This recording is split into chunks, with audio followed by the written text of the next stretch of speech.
ঘরে খাবার নাই, অসুখ বিসুখ হয়েছে, নানান ধরনের সমস্যায় পড়েছেন।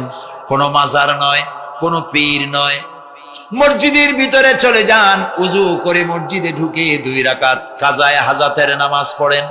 রাসূলুল্লাহর উপরে যখনই বিপদ হতো তিনি নামাজে দাঁড়ায় যেতেন। সুবহানাল্লাহ বলো। আপনি কেন যাবেন একটা কবরের কাছে? আপনার সাহায্য কামনার জন্য কোনো পীর নয়, আপনার সাহায্যের জন্য কোনো কবর নয়, সাহায্য পাওয়ার জন্য কে?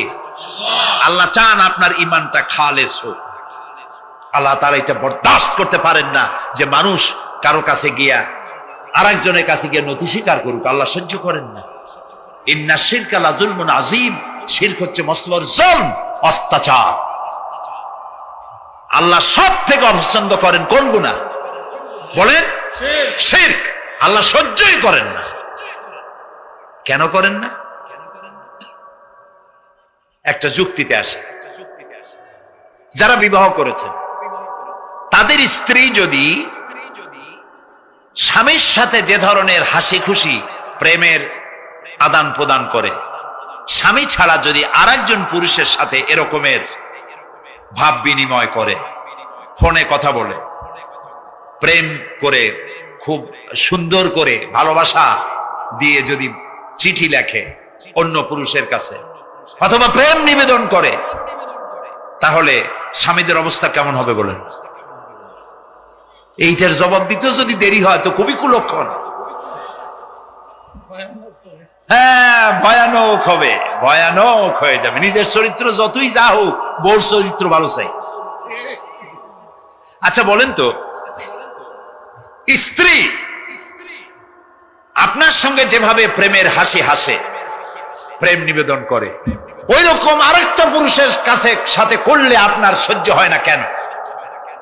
আপনি স্ত্রীর উপরে আপনার অধিকারটা কতখানি, কি জন্যে? আপনার স্ত্রীর যে হাসি, যে মিষ্টি হাসি, যা আপনার প্রাণ কেড়ে নেয়, ওই হাসিতে আপনার কোনো অবদান আছে বলেন? তার যে টানা টানা চোখ, সুন্দর ভ্রু, মাথায় অনেক লম্বা চুল, শরীরটা সুন্দর, যৌবন, রূপ, এর ভেতরে আপনার কোনো অবদান আছে? হ্যাঁ আছে, একটু তো আছে। আপনি যে মুখ দিয়ে বউটা হাসে, সেই ঠোঁটে একটু লিপস্টিক লাগাইছেন। যে চোখের জন্য আপনি পাগল, সেই চোখে একটু কাজল লাগাইছেন। শরীরটাকে পেঁচাবার জন্য সুন্দর একটা শাড়ি কিনে দিছেন। একটা শাড়ি দিয়ে, একটু লিপস্টিক কিনে দিয়ে, চুলের একটা ক্লিপ কিনে দিয়ে, একটা ভালো শাড়ি কিনে দিয়া স্ত্রীর উপরে যদি এত অধিকার আছে যে কোনদিন মৃত্যু পর্যন্ত কোন প্রেমের হাসি, ভালোবাসার আদান প্রদান আপনি ছাড়া আর কারো সাথে করতে পারবে না, এইটা যদি আপনার অধিকার এভাবে প্রতিষ্ঠিত হয়, তাহলে এই হাসি যিনি দিলেন, এই দাঁত, এই সুন্দর চোখ, এই রূপ, এই যৌবন যা আল্লাহ তাআলা দিলেন, তার সামনে কোন পীর অথবা কবরের সামনে যদি হাত পাতে, আল্লাহ বরদাস্ত করেন না। কথা কি বুঝে আসছে? কথা বুঝে আসছে? আলহামদুলিল্লাহ বলেন। আলহামদুলিল্লাহ। বুঝলেই আমাদের কষ্ট সার্থক। আলহামদুলিল্লাহ বলুন। আমরা যেন আল্লাহরে চিনতে পারি, বুঝতে পারি। আমার বিশ্বাস করুন, কোরআন আমার সামনে, আল্লাহর কসম, কোন জীবিত পীর, কোন মৃত্যু পীর আমার ভাগ্যের ভালো বা মন্দ করার কোন অধিকার রাখে না, রাখে না, রাখে না। কোন পীর ফু দিয়ে আমার ভাগ্যকে ভালো বানাই দিতে পারবে না, পারবে না, এবং আমার একটা চুলও বাঁকাও করতে পারবে না। খাইরিহি ওয়া শাররিহি মিনাল্লাহ তাআলা। আমার ভালো, আমার মন্দ করার একমাত্র মালিক কে? এক আঙ্গুল আকাশের দিকে উঁচু করে চিৎকার দিয়ে বলুন, কে? আবার বলেন, আবার বলেন, আবারও বলুন। হাত নামান। আল্লাহ কবুল করুন, বলেন আমিন। আমার এই বক্তব্য দিয়ে আমি কোন পীরকে অমর্যাদা করছি না। পীর সাহেবদের কাছে পীর কোন শরীয়তের শব্দ নয়। কোরআন এবং হাদিসে কোথাও পীর বলে কোন শব্দ নাই। এটি ফার্সি শব্দ। এই শব্দের অর্থ হলো বৃদ্ধ। তো পীর যদি বৃদ্ধ হয় ভালো কথা, তিনি যদি আলেম হন আরো ভালো কথা। কিন্তু বাপ পীর ছিল, উনিও সেই সুবাদে পীর, ইলেম নাই। তোনার নিজের কাছেই তো টর্চ নাই, আপনাকে অন্ধকারে উনিও ম্যানহোলের মধ্যে পড়বে, আপনারে নিয়ে পড়বে। আলেম হইতে হবে, পীর যদি হয় আলেম হইতে হবে, 1 নম্বর কথা। 2 নম্বর কথা হলো তিনি ব্যবসায়ী হবেন না, ধর্মের নামে তিনি ব্যবসা করবেন না। তিনি মানুষকে হেদায়েতের পথ দেখাবেন, প্রয়োজনে জেলে যাবেন, প্রয়োজনে ফাঁসির মঞ্চে দাঁড়াবেন। তিনি নিজেকেই ইসলামের সব আমি করি, আর ইসলাম কারো কাছে নাই। যারা ইসলাম করলো 70-80 বছর ধরে, রাজনীতির পথ দেখালো, তারা ইসলামের দল না, ওনারটাই ইসলামের দল। এই ধরনের ফাজলামি বক্তব্য থেকে বিরত থাকতে হবে, এই ধরনের বেয়াদবিপূর্ণ বক্তব্য থেকে বিরত থাকতে হবে। আমার দোকানে খাঁটি ঘি পাওয়া যায়, আর কারো দোকানে খাঁটি ঘি পাওয়া যায় না। ইসলাম নিয়ে এই ধরনের মনোপলি বিজনেস করতে দেওয়া হবে না। প্রিয় ভাই সব, আমরা পীর সাহেবদের চিনি। পীর ছিলেন শাহজালাল রহমতুল্লাহ আলাইহি, সুবহানাল্লাহ। যুদ্ধ করা লাগে নাই, আজান দিয়েছেন, মূর্তির মাথা ভাঙ্গা চুর চুর হয়ে পড়ে গিয়েছে। গৌর গোবিন্দ পলায়া কুল পায় নাই। লোকেরা যায় তার মাজারে গিয়ে গজাল মাছ জিয়ারত করে আসে, কিন্তু তরবারিটা দেখে আসে না। দোধারি তরবারি এখনো আছে, সুবহানাল্লাহ বলেন। পীর ছিলেন হযরতে বাহাউদ্দিন নকশবন্দি, মুজাদ্দিদ আল ফিসানি রহমতুল্লাহ আলাইহি, বড় পীর আব্দুল কাদের জিলানী রহমতুল্লাহ আলাইহি, খাজা মঈনুদ্দিন চিশতি রহমতুল্লাহ আলাইহি, খাজা জাহান আলী রহমতুল্লাহ আলাইহি। কত ওলিউল্লাহর মাজার দিয়ে আমার দেশ ভরা, আলহামদুলিল্লাহ কর। এরা একদিকে মানুষকে মুরিদ বানায়া মুরিদের টাকা দিয়ে নিজেদের পকেট ভরেন নাই। ওনারা এরকম করতেন না, এইরকম করতেন। আর রাসূলুল্লাহ বলেছেন এই রকমের হাতের মর্যাদা নাই, এই হাতের মর্যাদা। আমি পীর দেখছিলাম, বাইতুল শরফের পীর হযরত শাহ আব্দুল জব্বার সাহেব, আল্লাহ তাআলা জান্নাতুল ফেরদাউসের মেহমান বানায়। এই বাংলাদেশে শত শত মসজিদ, মাদ্রাসার এতিমখানা তৈরি করে গেছেন, সুবহানাল্লাহ। বৃষ্টির মৌসুমে চট্টগ্রামের বাড়ি তার, 14 বছর মাদ্রাসায় ওয়াজিদিয়া চট্টগ্রামে 14 বছর বুখারী শরীফ পড়িয়েছেন। কি মানের আলেম, খালি পীর না। মুরিদরা যত টাকা দিত, এই টাকা দিয়ে বড় বড় মাদ্রাসা মসজিদ করেছেন। আর বৃষ্টির সময় সাথী সঙ্গী নিয়ে বস্তি এলাকায় যেতেন, পলিথিন দিয়া ছাওয়া, বাচ্চা আর তার স্বামী নিয়ে কাতরায় এক কোনায় বসে আছে, খাবার নাই, চাউল নাই, অসুস্থ, তাদের চাউল দিয়ে আসতেন, তাদের রান্না করার শাকসবজি দিয়ে আসতেন, ওষুধ দিয়ে আসতেন, হাড়ি পাতিল দিয়ে আসতেন। বন্যা হলে, তুফান হলে টাকা উজাড় করে যা মুরিদরা দিত সবগুলি উজাড় করে মানুষের খেদমত করতেন, সুবহানাল্লাহ। কাজেই যারা জামায় অনেকগুলো পকেট সমানে নিতে থাকে আর ভরতে থাকে, এইভাবে করে এই ব্যবসায়ীদেরকে পরিত্যাগ করতে হবে। পীর হচ্ছে ওই সমস্ত লোক যারা নাকি ধর্মের নামে ব্যবসা করে না, বরং আল্লাহর দ্বীনকে প্রতিষ্ঠা করার জন্য কথা বলে। প্রিয় ভাই সব, আমাদের জেহেন সাফ করতে হবে, পরিষ্কার করে বুঝতে হবে আমার ভালো আমার মন্দ কে করতে পারে। সম্রাট শাহজাহান নাম শুনেছেন? কোথার বাদশা বলেন? দিল্লির সম্রাট। সম্রাট শাহজাহান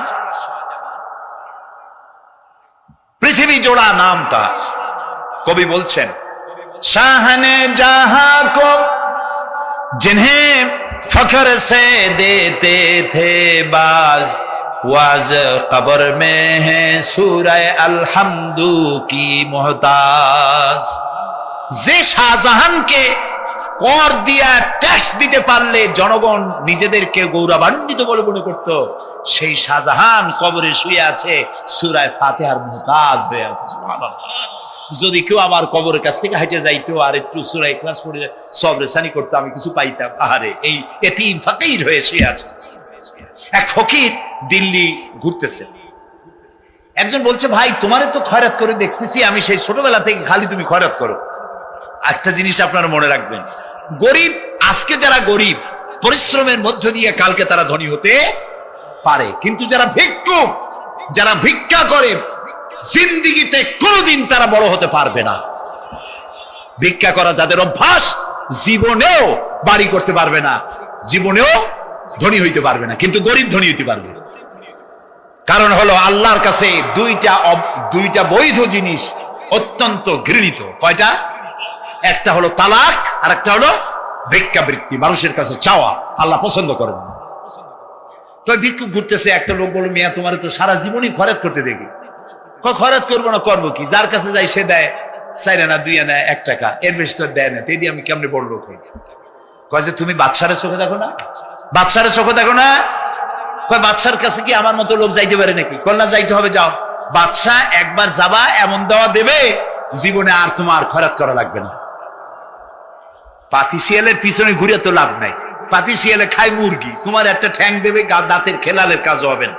বাঘের পিছনে ঘোরো, বাঘে খায় গরু আর হরিণ, একটা রান দিলে তুমি 1 সপ্তাহ খাইতে পারবে। কাজে ঘুরতে গিয়েও বোঝা উচিত কার সাথে ঘুরি। তো বলছে বাদশার কাছে যাও। তো বাদশারে পাবো কই? কই তো দেখলাম কেবল মসজিদে ঢুকলো। তারপরে ফকির গিয়ে দাঁড়ায় আছে বারান্দায়, দেখে যে উনি বাদশা ভেতরে বসে হাত তুলে আছে ভাবে, আর চোখ দিয়ে পানি পড়ে দাড়ি ভিজে ভিজে পড়তেছে। নামাজ শেষ করে, মোনাজাত শেষ করে বাদশা বেরিয়েছেন। কোন বাদশা? শাহজাহান। বাইরে আসার পর ফকির বলল আসসালামু আলাইকুম, বলে ফকির রওনা করছে। বাদশা বলে দাঁড়াও, তুমি যে রওনা করলা, তোমার তো ভিক্ষুক মনে হয়, আর লোকেরা যারা ভিক্ষুক না তারাও তো আমার কাছে চায়, আর তুমি তো ভিক্ষুক, চাইলে না কেন কিছু? ভিক্ষুক বলে জাহাপানা, আমি কিছু চাইতে এসেছিলাম আপনার কাছে, কিন্তু আপনার করুণ অবস্থা দেখে আমার জ্ঞানের চোখ খুলে গিয়েছে। আমি দেখতে পেলাম আমি যার কাছে চাইতে এসেছি, আমি তো কান্দি না, হাতও পাতি নাই। যার কাছে চাইতে আসলাম দিল্লির সম্রাট, আবার কোন সম্রাটের কাছে হাত পেতে ভিক্ষুকের মতো কি জানি চায়, আর চোখ দিয়া পানি পড়ে দাড়ি ভিজে ভিজে পড়ছে। আমার জ্ঞানের চোখ খুলে গেছে, দুনিয়ার বাদশার কাছে আর চাইবো না। বাদশা কান্দে যে বাদশার কাছে, তার কাছেই চাইবো। প্রিয় ভাই সব, এই জন্যে জিহেন সাফ করে ফেলুন। দুনিয়ার কোন মানুষের জন্য, মানুষের কাছে নয়, কোন কবরে নয়, কোন কারো কাছে নয়, আল্লাহ তাআলার কাছেই আমরা নামাজের মধ্যে ঘোষণা করেছি, ইয়াকা না'বুদু ওয়া ইয়াকা নাস্তাঈন। আল্লাহ তাআলা, তোমার একমাত্র ইবাদত করি, তোমার কাছেই সাহায্য চাই। কাজেই সাহায্য আল্লাহর কাছে। কার কাছে চাইবো বলে? আল্লাহ আমাদের ঈমান পোক্ত করে দিন। আমরা বলি আমিন, আমরা বলি আমিন। অসুখ বিসুখ হইলে পরে ধৈর্য ধরবেন। অনেক মানুষ আছে জ্বর হইলে কয় যে এত নামাজ পড়ি, খালি জ্বর আমারই হয়, এত রোজা রাখি, ভালো ভালো কাম করি, আমার ছেলের অসুখ মোটে সারি।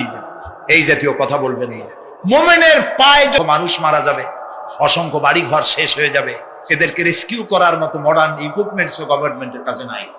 এই জন্য আল্লাহর কাছে সেজদা দিয়া গুনার তওবা করতে হবে। আল্লাহ আমাদের মাফ করে দাও, আমার এই গরিব দেশটাকে কিয়ামত পর্যন্ত এই গজব থেকে বাঁচাও। প্রিয় ভাই সব, আল্লাহ তাআলার ক্ষমতার ওয়াজ আমি আজ করতে পারবো না, অনেক লম্বা হয়ে যাবে। কারণ আমাকে 3টা পুঁজির কথা তো কমসে কম বলতেই হবে, অল্প করে হলেও। শুনবেন তো? আল্লাহ তৌফিক দিক, বলেন আমিন। তো আল্লাহ তাআলার ক্ষমতায় বিশ্বাস করা, তার প্রচন্ড ক্ষমতা, যা খুশি তাই বলেন করতে পারেন। মরাকে জিন্দা, জিন্দাকে মারতে পারেন, মরুভূমিতে ফুল ফুটাতে পারেন। সুবহানাল্লাহ, যা খুশি তাই করতে পারে। এই শক্তি সহকারে আল্লাহকে বিশ্বাস করতে হবে। 4 নম্বরে আল্লাহর হুকুম এবং হাকাম, আদেশ নিষেধ। আমি আল্লাহরে বিশ্বাস করি, এই কথার কোনো দাম নাই যদি তার আদেশ না মানি। এই কথার কোনো দাম নাই যদি তার নিষেধকে আমি আমার জীবনে প্রত্যাহার না করে চলতে পারি। মুসলমান বলে দাবি করার কোনো মূল্য নেই। একদিকে নামাজ পড়ি, আর একদিকে ওজনে কম দেয়, খাদ্যে ভেজাল দেয়, বেপরদা করি, মিথ্যা কথা বলা হয়, ওজনে কম দেয়, খাদ্যে ভেজাল দেয়, জমিনের আইল ঠালে আমানতের খেয়ানত করে, আল্লাহর হুকুম মানা হলো না, রাসূলের আদেশ মানা হলো না। আল্লাহর উপর ঈমান আনার জন্য 4র্থ শর্ত হচ্ছে আল্লাহ যা বলেছেন মাথা নত করে মেনে নিতে হবে। বলতে হবে সামি'না ওয়া আতা'না। বলেন সামি'না ওয়া আতা'না, শুনলাম আর মেনে নিলাম। বলেন তো জোরে, শুনলাম আর মেনে নিলাম। সুবহানাল্লাহ বলেন। মুমিনেরা এই প্রশ্নই করবে না মদ হারাম কেন, মুমিনেরা এই প্রশ্নই করবে না জুয়া হারাম কেন। মুমিনেরা এই প্রশ্নই করবে না জেনা হারাম কেন। একটাই জবাব, মদ হারাম কেন? আল্লাহ হারাম করেছেন তাই হারাম। জেনা হারাম কেন? আমার আল্লাহ হারাম করেছেন তাই হারাম। জুয়া হারাম কেন? আমার আল্লাহ হারাম করেছেন তাই হারাম। কোন যুক্তি নাই। যুক্তির আল্লাহর নিষিদ্ধ জিনিসে যুক্তি তালাশ করে কেবলমাত্র শয়তান। আল্লাহর আদেশ নিষেধে যুক্তি তালাশ করে কে? শয়তান। মুমিনের কাজ হলো সামি'না, বলেন, ওয়া আতা'না, শুনলাম আর মানলাম, বাস, শেষ কথা, খালাস। এই গেল, চারটি শর্ত পুরো হয়ে গেল। এই চারটি শর্ত যদি পূরণ করতে পারি তাহলে আল্লাহরে বিশ্বাস করছি এটা প্রমাণিত হবে, এটা জাস্টিফাই হবে, এটা সত্যতা প্রমাণ হবে যদি আল্লাহ হুকুম মতো। এক নম্বরে হলো, আমি আবার কথাটা প্যাকেট করে দিই যাতে করে আপনারা বাড়ি নিয়ে যাইতে পারেন। আল্লাহর উপরে ঈমান এনেছি, এই কথাটাকে কমপ্লিট করার জন্য শর্ত কয়টা? চারটা। এক নম্বরে আল্লাহর অস্তিত্বে বিশ্বাস, বলেন আল্লাহর অস্তিত্বে বিশ্বাস। দুই নম্বরে আল্লাহর গুণাবলীতে বিশ্বাস। তিন নম্বরে আল্লাহর ক্ষমতায় বিশ্বাস। চার নম্বরে আল্লাহর আদেশ এবং নিষেধে বিশ্বাস, মান্য করে চলা। আল্লাহ যেন এই তৌফিক আমাদের দেয়, বলেন আমিন। আল্লাহ রাব্বুল আলামিন দুনিয়ায় শান্তি, আখিরাতে জাহান্নাম থেকে মুক্তি দেওয়ার জন্য আল্লাহ পাক আমাদেরকে একটা ব্যবসার কথা বলেছেন। ওই ব্যবসায় পুঁজি কয়টা? বলেন। তিনটা পুঁজি। বলছি কয়টা? দেখেন যে কেমনি প্যাঁচ লাগে। বলছি মাত্র একটা, সে একটা ডাল বার করছি চারটা। এবার আসেন মূল পয়েন্টে। এবার দ্বিতীয় পয়েন্ট, রাসূলের প্রতি ঈমান। আমরা তো রাসূলের প্রতি ঈমান আনছি কিনা বলেন? রাসূলের প্রতি ঈমান এনেছি। আমাদের এই ঈমান যথেষ্ট নয়, কারণ আমাদের ঈমান হলো রবিউল আউয়াল মাসে ঈমান তাজা হয়, ঠিক না? ঠিক না? রবিউল আউয়াল মাস যখন আসি, ব্যানারটা নাই, শামিয়ানাটা নাই, রাস্তাগুলিতে ফ্ল্যাগ লাগাই আর আলোক সজ্জা করি। মন্ত্রীরা আসেন, নেতারা আসেন, সিরাতুন নবী মাহফিলে দাঁড়ায় বলেন নবীর আদর্শ অনুসরণ করা ছাড়া উপায় নাই। অথচ ওনার পা থেকে শুরু করে মাথা পর্যন্ত নবীর আদর্শ নেই। আবার এই নেতা রামকৃষ্ণ মিশনে, রামকৃষ্ণ পরমহংসদেব তার মঞ্চে গিয়ে বলেন রামকৃষ্ণের নীতি ছাড়া বিকল্প কিছুই নেই। আবার গৌতম বুদ্ধের জন্মবার্ষিকী উদযাপনের জন্য সেখানে গিয়ে বলেন গৌতম বুদ্ধের অহিংস নীতি অনুসরণ করা ছাড়া জাতির যোগীনাথ হওয়ার আর কোনো পথ নেই। যেখানে যায় সেই জায়গার গুলি ধরে। রবিউল আউয়াল মাস আসতে বলেন, আলোকসজ্জা করে ইয়া নবী সালামু আলাইকা, ইয়া রাসূল সালামু আলাইকা। এরপরে গরম গরম জিলাপি রাসূলুল্লাহকে বুঝায় দেওয়া হলো, হে রাসূল আপনি তাকিয়ে দেখেন কত মহব্বত আপনারে করি।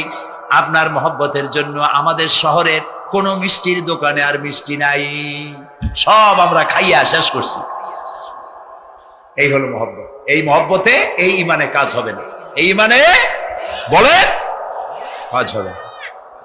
কোন ঈমানে কাজ হবে? রাসূলের প্রতি ঈমানের অর্থ কি? এর অর্থ হচ্ছে নবী করিম সাল্লাল্লাহু আলাইহি ওয়াসাল্লাম আমাদের রাসূল, আমাদের নেতা। আমাদের রাসূল আমাদের নেতা, আমরা তার উম্মত, তার অনুসারী। অনুসারীর কাজ কি? নেতার পূর্ণাঙ্গ অনুসরণ করণ। রাসূলুল্লাহর আনুগত্য করতে হবে। এটা কে বলেছেন? আল্লাহ রাব্বুল আলামিন সূরা আলে ইমরানের মধ্যে বলেছেন, কুল ইন কুনতুম তুহিব্বুনাল্লাহ ফাত্তাবিউনি ইউহিব্বুকুমুল্লাহ ওয়া ইয়াগফির লাকুম যুনুবাকুম আল্লাহু গফুরুর রহিম।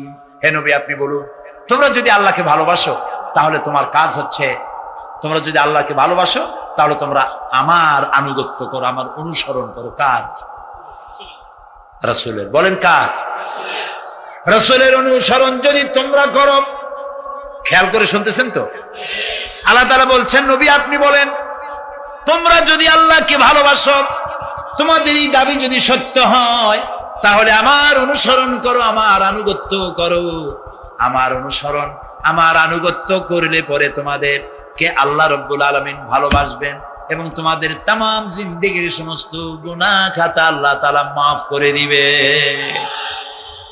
আমরা কি গুনাহ মাফ করাইতে চাই? বলেন চাই?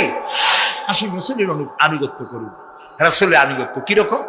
রাসূল যেভাবে মোস কাটছে আমরা সেইভাবে মোস কাটবো, তিনি দাড়ি যেভাবে রাখছেন আমরা সেইভাবে রাখবো, তিনি চুল কাটছেন যেভাবে সেইভাবে করবো, তিনি পায়ের নখ হাতের নখ যেভাবে কাটছেন সেইভাবে করবো, তিনি যেভাবে বিবাহ করেছেন সেই সুন্নত অনুযায়ী বিবাহ, তিনি যেভাবে দেশ চালাইছেন সেইভাবে দেশ চালাবো।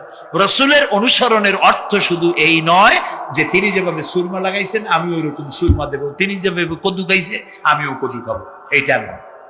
এটা নয়, শুধু রাসূলের আনুগত্য হবে মুরগির ফার্ম থেকে শুরু করে জাতিসংঘ পর্যন্ত, জীবনের সব ক্ষেত্রে।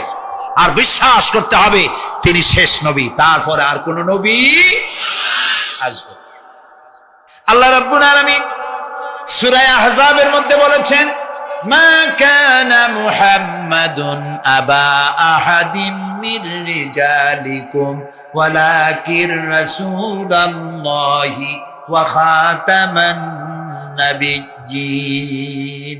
মুহাম্মদ সাল্লাল্লাহু আলাইহি ওয়াসাল্লাম তোমাদের কোন পুরুষদের পিতা নন, তিনি আল্লাহর রাসূল এবং তাকে দিয়ে নবুয়তের মিশনকে খতম করে দেওয়া, কমপ্লিট করে দেওয়া হয়েছে। আর কোন নবী, রাসূলুল্লাহ বলেছেন লা নাবিয়্যা বাদি ওয়ালা রাসূল, আমার পরে আর কোন নবী আসবে না, রাসূল আসবে না। কথা বুঝে আসছে? আল্লাহর নবীর পরে আর কোন নবী হবে না। আল্লাহর নবী বলেছেন একটি ইমারত তৈরি করে তার ভিতরে একটা ইট যদি খালি থাকে, একটি ইটের জায়গা যদি শূন্য থাকে, তাহলে সকলের চোখে ধরা পড়বে। ওই ইটখানা দিলে পরে বিল্ডিংটা কমপ্লিট হয়ে যায়। নবুয়তের যে ইমারত আল্লাহ তৈরি করেছিলেন ওর ভিতরে একটা ইটের অভাব ছিল, আল্লাহ পাক আমাকে দিয়ে সেই শূন্য জায়গা পূরণ করে দিয়ে নবুয়তের মিশনকে কমপ্লিট করে দিয়েছে। রাসূলুল্লাহ বলেছে আমার পরে আর কেউ নবী হবে না। পৃথিবীর সব মুসলমানদের আকীদা মুহাম্মদ সাল্লাল্লাহু আলাইহি ওয়াসাল্লামের পরে যদি কেউ নবুয়তের দাবি করে সে কাফির, হাজার বার কাফির। তারা যারা তাকে যারা নবী মানবে তারাও। রাসূলুল্লাহ বলেছেন আমার পরে 30 জন মিথ্যেবাদী নবুয়তের দাবি করবে। তার মধ্যে একজন তো দাবি করছে রাসূলের জীবদ্দশায়, একটা ছিল মেয়ে লোক আর একটা ছিল পুরুষ। পুরুষটার নাম ছিল মুসাইলামা কাযযাব, নামই ছিল কাযযাব। কাযযাব মানে মিথ্যাবাদী। দেখছেন অবস্থা, নামই মিথ্যাবাদী। উম্মতেরা কইল যে আপনি তো একজন নবী, আমরা সৌভাগ্য আর দুর্ভাগ্য হোক আপনারা নবী বলে মানলাম। মুহাম্মদ সাল্লাল্লাহু আলাইহি ওয়াসাল্লামের কাছে প্রায় জিবরাইল আসে আর ওহী আনে, আর আপনি আমাদের কোনো ওহী দিতে পারলেন না। বলছেন কয় যে কেবল না নবী হইলাম, অপেক্ষা করো ওহী আসবেন। বেশ কিছুদিন যাওয়ার পর খুব চিন্তা ভাবনা করে কয় যে ওহী একটা আসছে। উম্মতেরা সব দৌড়ে আসছে, কি ওহী? কয় যে এইমাত্র শেষ রাত্রে জিবরাইল আসছিল, আইসে আমারে কয়ে গেল একটা সূরা নাজিল করলো। সূরাটা কি? ইন্না আতাইনাকাল আকাক ফাসাল্লি লিরাব্বিকা ওয়াজআক ইন্না শানিয়াকা হুয়াল আবলাক। উম্মতেরা কয় সর্বনাশ, এই সূরা পড়তে গেলে তো আমরা কাইসা মরে যাব। এর অর্থ তো খুব বিকায়দা। কি কি সূরা নাজিল হলো আপনার উপর? ইন্না আতাইনাকাল আকাক মানে আমি তোমাকে হুতুম পেশা দান করেছি, সুতরাং তুমি তোমার প্রভুর উদ্দেশ্যে নামাজ পড়ো আর চিৎকার মারো, কারণ তোমার শত্রুরা সাদা এবং কালো বর্ণের। আমরা তো আগামাথা কিছু বুঝলাম না, কি হই? আচ্ছা ঠিক আছে, পয়গম্বর মুহাম্মদ সাল্লাল্লাহু আলাইহি সাল্লামকে তার উম্মতেরা নিয়ে যায় তাদের বাগানে, মাঝে মধ্যে নিয়ে যায়। নিলে পরে যে কুয়ায় পানি থাকে না, শূন্য কুয়া পানিতে ভরে যায়। যে গাছতলা দিয়ে তিনি হেঁটে যান, যে খেজুর গাছে খেজুর নাই সেই গাছতলা দিয়ে রাসূল হেঁটে গেলেন, গাছে ফল ধরে যায়। আপনি তো এরকম কিছু দেখাইতে পারেন না। তোমরা তো আমার নেও না, চলো না যাই। নিয়ে গেছে, যাই দেখে যে কুয়ার পাড় দিয়ে যায়, যে কুয়ায় পানি থাকে তা থাকে, শুকায় যায়। যে গাছতলায় দিয়ে যায় ওই গাছে খোরমা থাকলে সাথে সাথে খরগুলো ঝরে যায়। উম্মতের কয় কি একটা কপাল পড়ো নবী পাইলাম ভাগে। আল্লাহ তারে শেষ করছে, দুনিয়া থেকে জাহান্নামে চলে গেছে। সেই মহিলাটাও গেছে, সেও গেছে। রাসূলুল্লাহ বলেছেন এইরকম 30 জন মিথ্যাবাদী নবুয়তের দাবি করবে কিয়ামতের আগ পর্যন্ত। গোলাম আহমদ কাদিয়ানী, এ হলো ইতিহাসে আমরা যদ্য পাই তার পর্যন্ত 28 জন হয়েছে। মুহাম্মদ সাল্লাল্লাহু আলাইহি সাল্লামের ইন্তেকালের পর ওকে নিয়ে হয়েছে 28 জন। কয়জন হইল? বাকি আছে কয়জন? তাই বলে কিয়ামত যে এই 2 জন হইলি আগামী বছর বা 5-6 বছরের মধ্যে কিয়ামত হবে ওইটা চিন্তা করেন না। এই পৃথিবীতে একটা লোক আল্লাহ শব্দ উচ্চারণ করার যদি থাকে কিয়ামত সে পর্যন্ত হবে না। সুতরাং বহু দেরি আছে কিয়ামতে। তবে ওর মতো আরো শয়তান 2 জন আসবে। গোলাম আহমদ কাদিয়ানী বলল আমি পয়গম্বর, আমি নবী, আমার উপরে ওহী আসে। তো তার সঙ্গে ওই যুগের বড় আলেম মাওলানা আতাউল্লাহ শাহ বুখারী রহমতুল্লাহ আলাইহি তিনি বললেন, আচ্ছা তুমি যে নবুয়তের দাবি করো এই শক্তি তুমি পাও কই? কয় যে আমার শক্তি তো কোরআন, কোরআনের মধ্যেই আছে আমার কথা। কোথায়? কয় সূরা সফের মধ্যে আছে, ইয়াতি মিন বাদি ইসমুহু আহমদ।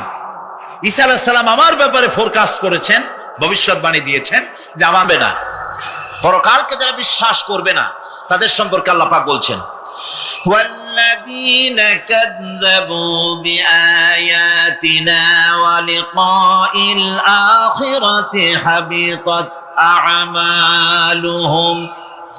পরকালকে যারা বিশ্বাস করবে না, আখিরাতের দিনের পরে যাদের ঈমান থাকবে না, যারা বিশ্বাস করবে না, তাদের জীবনের সমস্ত ভালো কাজগুলি আল্লাহ রাব্বুল আলামিন বরবাদ করে দিবেন। তাদের জীবনের কোনো কাজের কোনো মূল্য নাই, সমস্ত কাজগুলি নিষ্ফল, বেকার, যারা নাকি পরকালকে বিশ্বাস করবে না। পরকালের বিশ্বাসটাই হচ্ছে মানুষের জীবনের সবচাইতে নৈতিকতার মূল ভিত্তি। একটা মানুষের চরিত্র ভালো হওয়ার জন্য পরকালের বিশ্বাসটা সবচাইতে বড় জিনিস। মানুষ ভালো মন্দ পরকালের দরকারটা কি? প্রশ্ন উঠতে পারে, পরকালটা না হলে কি হইতো? পরকালটা এই জন্য হবে, এই জন্য দরকার যে পৃথিবীতে মানুষ অনেক ভালো কাজ করে আবার অনেক খারাপ কাজও করে, দুরকমই করে। যত ভালো কাজ করেন জোরে সরে বলেন কে দেখতে পান? আল্লাহ পাক সব দেখেন, সব শোনেন। এমনকি সমুদ্রের অতল তলদেশে কোন পাথরের সাথে লাগানো, বালু কণার সঙ্গে লাগানো ছোট্ট একটি পোকা, যা মাইক্রোস্কোপ যন্ত্র ছাড়া দেখা যায় না, এমন ছোট্ট পোকাটিও যদি চিৎকার মারে ক্ষুধার যন্ত্রণায় বা পেটের যন্ত্রণায় বা কষ্টে পড়ে কোনো চিৎকার যদি মারে, সমুদ্রের কেউ শোনার কথা নয়, জমিনের উপরে কেউ শোনার কথা নয়, অন্তরিক্ষের কারো শোনার কথা নয়। আল্লাহ রাব্বুল আলামিন বলেন সেই ক্ষীণ আওয়াজটুকুনো তোমার আল্লাহ পাক শুনতে পান। সব তিনি শুনতে পান এবং দেখতে পান, তার চোখের সামনে সব রয়েছে। সুতরাং আসল কথা হচ্ছে মানুষেরা পরকালের চাইতে দুনিয়ার গুরুত্ব দেয় বেশি। বাল তুসিরুনাল হায়াতাদ দুনিয়া ওয়াল আখিরাতু খায়রুন ওয়া আবকা। তোমরা পার্থিব জীবনকে অগ্রাধিকার দিয়েছো, আর পরকাল হচ্ছে উত্তম এবং স্থায়ী। পরকাল হচ্ছে উত্তম। পৃথিবী একটা নিকৃষ্ট জায়গা, একটা ছোট্ট জায়গা পৃথিবী। এটার আরবি হচ্ছে কি বলুন তো? পৃথিবীর আরবি কি? দুনিয়া। এটাকে দুনিয়া, দুনিয়া শব্দটা এসেছে আদনা শব্দ থেকে, তুচ্ছ, নিকৃষ্ট, এটার কোনো দাম নাই। আর এই জন্য হাদিস শরীফে এসেছে যে এই পৃথিবীর মূল্য যদি আল্লাহর কাছে মশার ডানা তুল্য যদি হতো, তাহলে কাফেরকে এক ঢোক পানি আল্লাহ পাক গিলতে দিতেন না। আল্লাহর দৃষ্টান্তটা, হাদিস শরীফের দৃষ্টান্তটা লক্ষ্য করেছেন?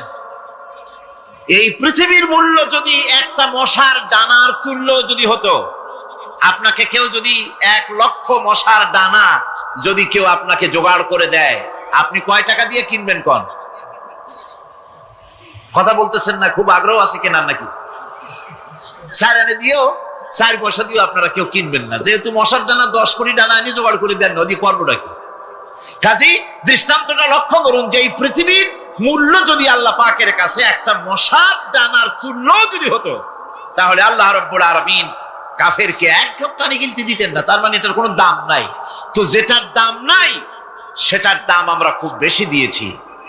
আর পরকাল হচ্ছে স্থায়ী, চিরস্থায়ী জায়গা। সেই চিরস্থায়ী জায়গার আমরা মূল্য দেই নেই। যেমন আমরা দেহের মূল্যটা বেশি দেই, আত্মার মূল্যটা কম দেই। দেহটারে সাজাই বেশি। এই দেহটার জন্য দেখছেন অবস্থা, শীতকালে কত ক্রিম মাখে, পায়ে ভ্যাসলিন মাখে, মুখে ক্রিম মাখে, হাতে জেলি মাখে, তারপরে ঠোঁটে আরো কিছু মাখে, এরপরে এতগুলি মাইখা তারপরে জামা কাপড় সেন্ট আতর কত কিছু সমানে মাখতে থাকে শরীরের জন্য, এত যত্ন। তারপরে ভুরি ভোজন পাইকারি দরে খায়, জনমের মতো খায়। খাওয়ার চোটে পেট যায় একদিক, পাছা যায় আর একদিক, মাথা যায় আর একদিক। আস্তে আস্তে দুমবার সাইজ হয়ে যায় মানুষের বডিটা। যেই শরীরটার কোনো দাম নাই, কোনো মূল্য নাই। আপনারা সত্য করে বলেন, দামটা কার? শরীরের দেহের দাম বেশি না আত্মার দাম বেশি? কোন কোনটার দাম? কার দাম? আত্মাটার দাম বেশি। এটা মুখ দিয়ে বললেন, কিন্তু আসলে মনের কথা হইলে আত্মারে আপনারা কিছু খাইতে দিতেন। আত্মাকে তো কিছু খেতে দেওয়া হয় না। দেহটারই আত্মাটার দাম যদি বেশি না হবে, মানুষ মরে গেলে পরে যায়টা কি? চোখ আছে, কান আছে, মুখ আছে, হাত আছে, পা আছে, সবই তো রয়ে গেল। গেলটা কি? কি যাওয়ার কারণে? প্রাণের সন্তান, কলিজার টুকরা সন্তান বলে, মা বাবার কাছে আমার যেতে ভয় করে। ছোট্ট বাচ্চা বাবার কাছে যেতে চায় না, প্রাণীদিকা স্ত্রীও যেতে চায় না। মা বাবা আত্মীয় স্বজন সবাই বলে, তাড়াতাড়ি বিদায় করো, তাড়াতাড়ি বিদায় করো। কি যাওয়ার জন্য? কি ছিল মূল্যবান জিনিস, আর ওইটা যাওয়ার জন্যই পরিণতি হলো। সেটার নাম হলো রুহু। যে আত্মাটার বেশি মূল্য, সেইটার মূল্য মানুষেরা দেয় না। এই আত্মাটা কি জিনিস? আল্লাহ পাক নবীর কাছে প্রশ্ন করা হয়েছে রূহ সম্পর্কে। আল্লাহ তার জবাব দিয়েছেন, ওয়াইয়াস আদুনাকা আনির রূহ কুলির রূহু মিন আমরি রাব্বি। নবী হে, আপনাকে প্রশ্ন করা হয় রূহ কি জিনিস, আপনি বলুন এটি হচ্ছে আল্লাহর হুকুম। আল্লাহর একটা হুকুম মানুষের ভিতরে কাজ করে। এটা এতই গুরুত্বপূর্ণ, ওটা থাকলে আমরা বাঁচি, ওটা না থাকলে আমরা মরে যাই। এখন যেটার গুরুত্ব বেশি সেটাকে খাইতে দেই না, সেটার জন্য কোনো যত্ন নাই, খোঁজ নাই, খবর নাই। সকালবেলায় ব্রেকফাস্ট, নাস্তা, লাঞ্চ, ডিনার, বিকালের চা, ফলারি, কোনো জিনিসের অভাব নাই। সমানে খায় আর সমানে শরীরটারে বাঁচায়। আর যেটার কারণে বডিটা বাঁচে তার কোনো খোঁজ খবর নাই। ওটারও কিছু খাবার দিতে হবে। ওটারে কি খাওয়াবেন? ওটাই কি ফুলকপি খাবে? শীতের দিনে লাল শাক খাবে? লট্টা মাছ খাবে নাকি? খাবেন।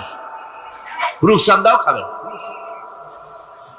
শীতকালের ভাপা পিঠাও না, ধুপি পিঠা কি কন আপনারা, এগুলোও খাবেন।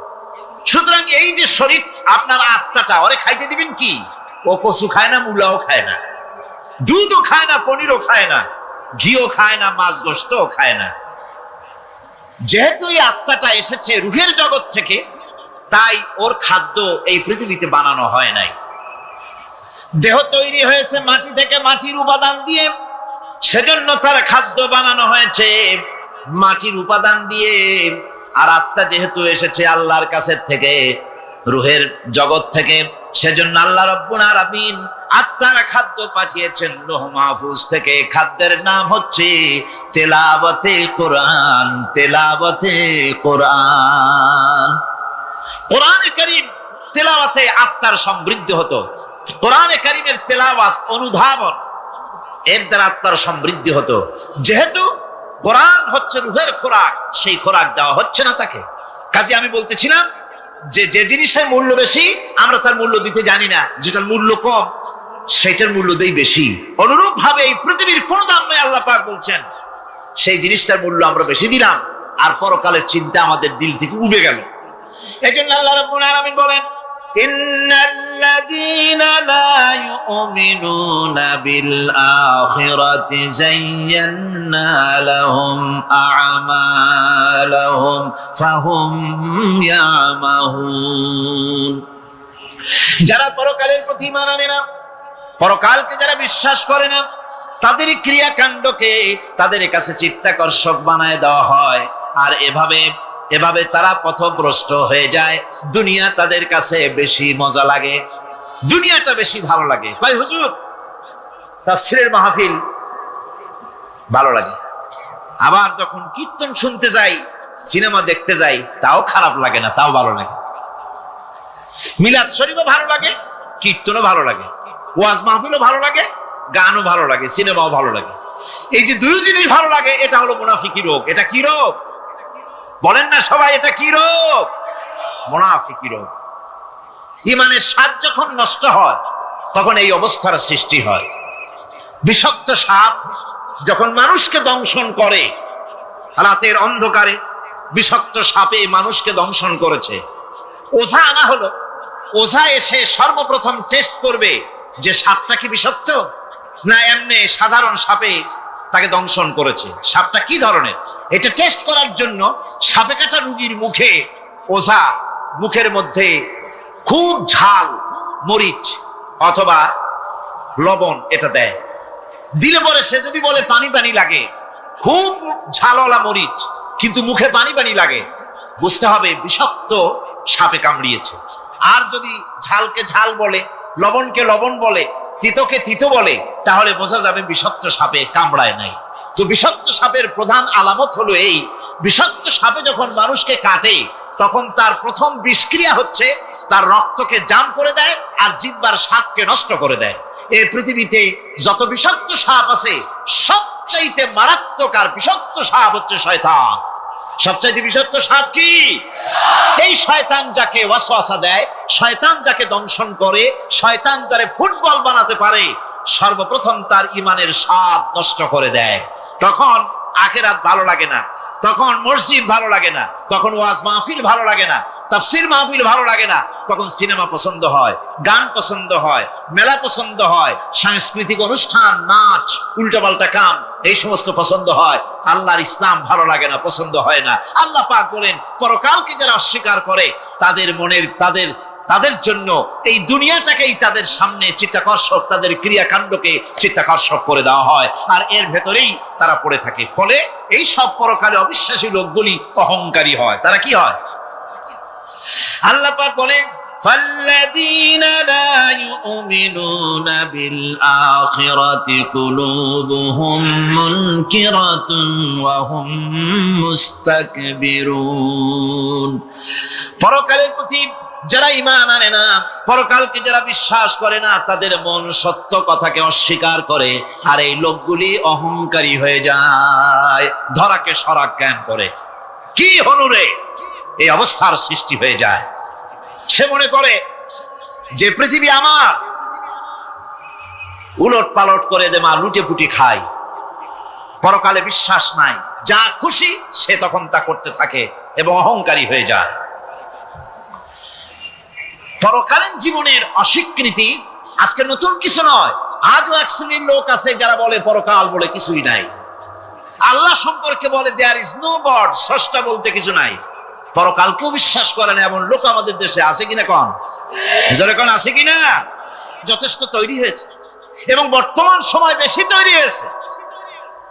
অতীতের কোন সময় ইসলাম আর মুসলিম সেন্টিমেন্ট এত আহত হয় নাই যত এই কয়েক বছরের মধ্যে হয়েছে, ঠিক কিনা?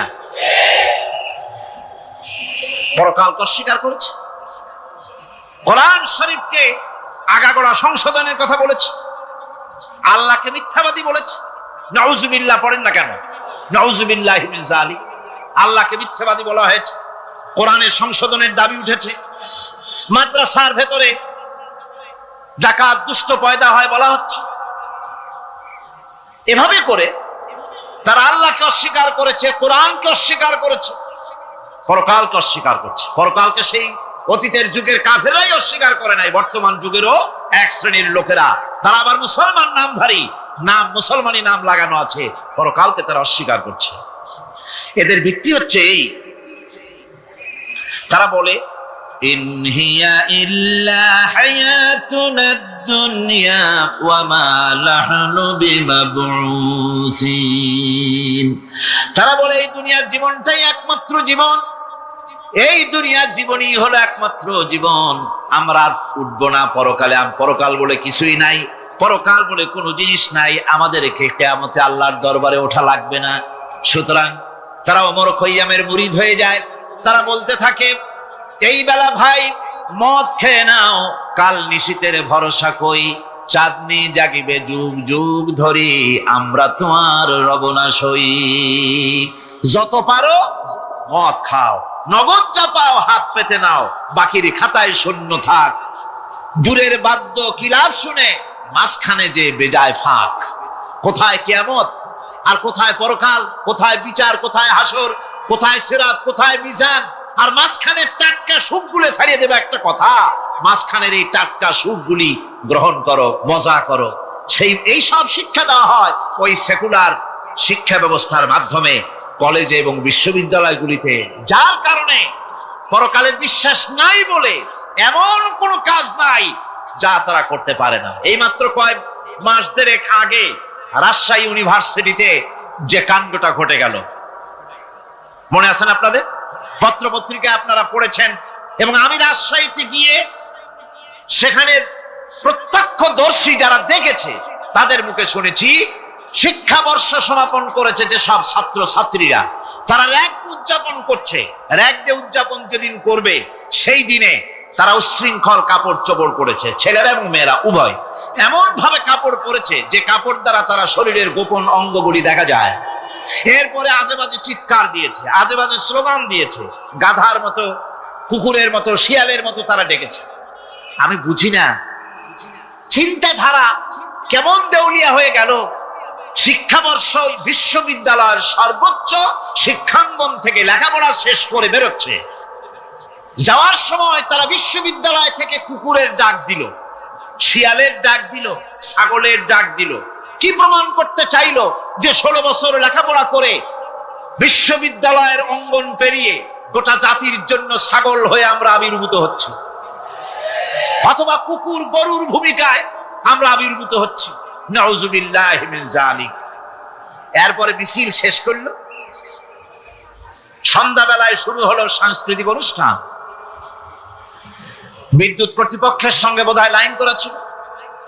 সন্ধ্যা 7:30টার সময় মঞ্চ তৈরি আছে, গান হচ্ছে, আনন্দ ফুর্তির শেষ নাই। সামনে সব মেয়েরা বসা, যারা দিনের বেলা ওই ধরনের কাপড় চোপড় পরে ছেলেদেরকে উস্কাইছে, ছেলেগুলিও তাদেরকে উস্কাইছে। মাঝখানে তারা বসা, চতুর্দিকে ছেলেরা দাঁড়ানো। হঠাৎ করে লাইট বন্ধ হয়ে গেল, বিদ্যুৎ চলে গেল। এখন সাংস্কৃতিক অনুষ্ঠান কি কায়দায় হচ্ছে, কত প্রকার হচ্ছে, কিভাবে হচ্ছে? নাউযুবিল্লাহি মিন যালিক। পুলিশেরা বলেছে বিদ্যুৎ যখন এলো, মেয়েগুলিকে অনেক মেয়ে পাওয়া গেছে, কাপড় নাই, পেটিকোট নাই, উলঙ্গ। তাদেরকে ধরে ধরে উঠানো হয়েছে হোস্টেলে। পরের দিন সকালবেলায় মাঠ ভর্তি ভাঙা কাচের চুড়ি, ভ্যানিটি ব্যাগ, চশমা, কাপড় চোপড় ছিড়িয়ে ছড়িয়ে চতুর্দিকে পড়ে আছে। এই হলো শিক্ষা। নাউযুবিল্লাহি মিন যালিক। আমি কসম করে বলতে পারি, বিশ্ববিদ্যালয়ে যদি কোরআন শরীফের তাফসীর পড়ানো হতো, হাদিস শরীফ যদি পড়ানো হতো, কেউ কেউ বলবেন কোরআন হাদিস তো পড়ানো হয়, বিশ্ববিদ্যালয় কলেজে পড়ানো তো হয়। আমি তো জানি সিলেবাসে 10টা 5টা হাদিস আছে, 2-4 লাইন কোরআন শরীফ আছে, এর কোনো মানে নাই। মাদ্রাসায় যেমন পড়ানো হয় 30 পারা কোরআনের তাফসীর, রাসূল করিম সাল্লাল্লাহু আলাইহি ওয়াসাল্লামের হাদিস যেমন পড়ানো হয়, এইভাবে করে যদি বিশ্ববিদ্যালয়ে কোরআন হাদিস পড়ানো হতো, আল্লাহর কসম বাংলাদেশের বিশ্ববিদ্যালয়গুলি গোটা জাতিকে চোর, গুন্ডা, বদমাশ, ডাকাত উপহার দিত না, উপহার দিত শাহজালাল।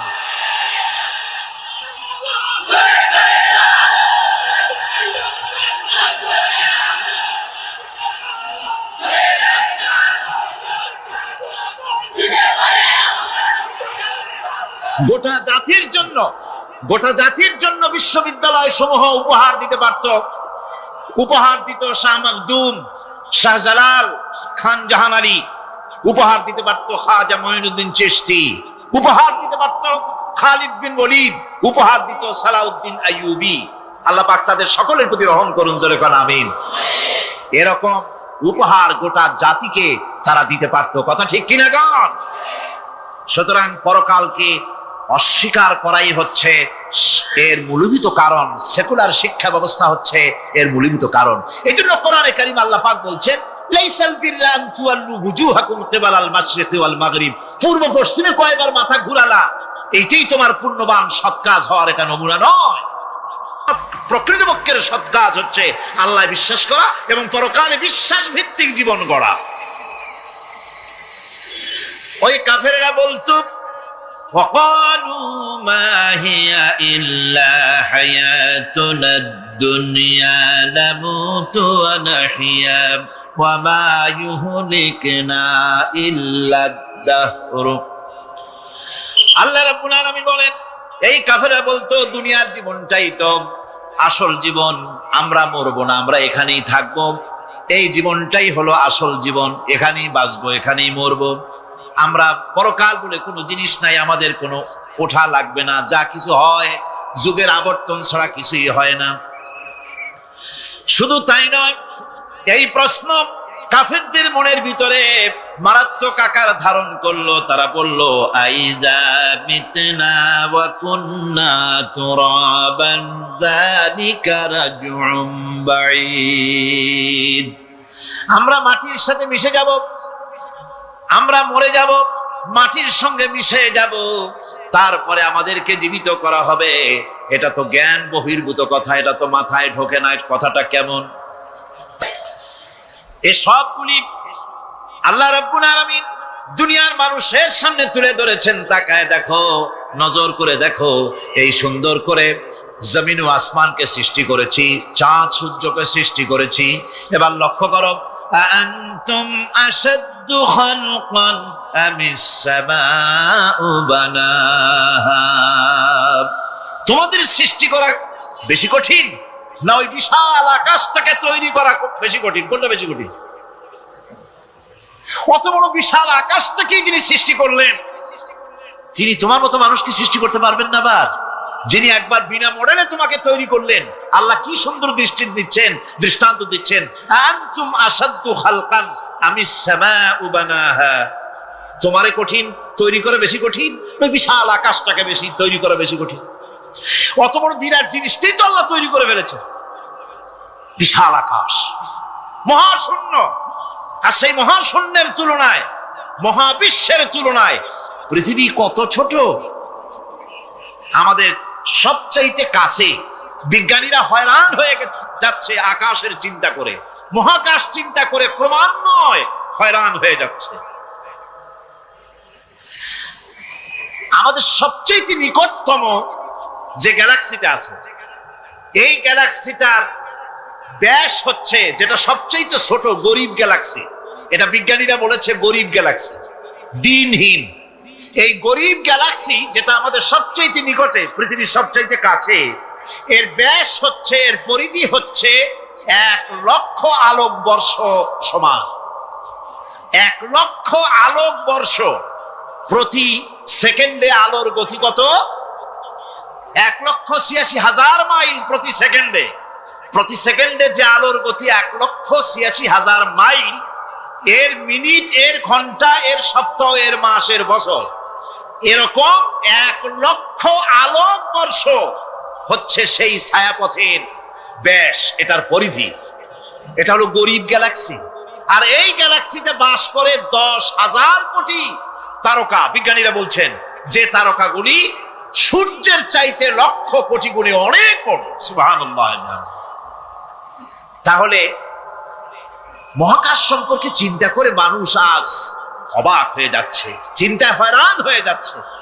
বার্টন রাসেল তিনি বলেছিলেন, স্রষ্টার স্রষ্টাকে, স্রষ্টার স্রষ্টাকে। এর জবাব আরেকজন বিজ্ঞানী লিখেছেন যে স্রষ্টার স্রষ্টাকে এই চিন্তা তো সৃষ্টিতে করতে পারবে না। স্রষ্টার কোনো স্রষ্টা নাই। পৃথিবীতে যত স্রষ্টা আছে, মাইক যে তৈরি করেছে সেও একজন স্রষ্টা, ঠিক কিনা কোন কথা বোঝেন তো আমার?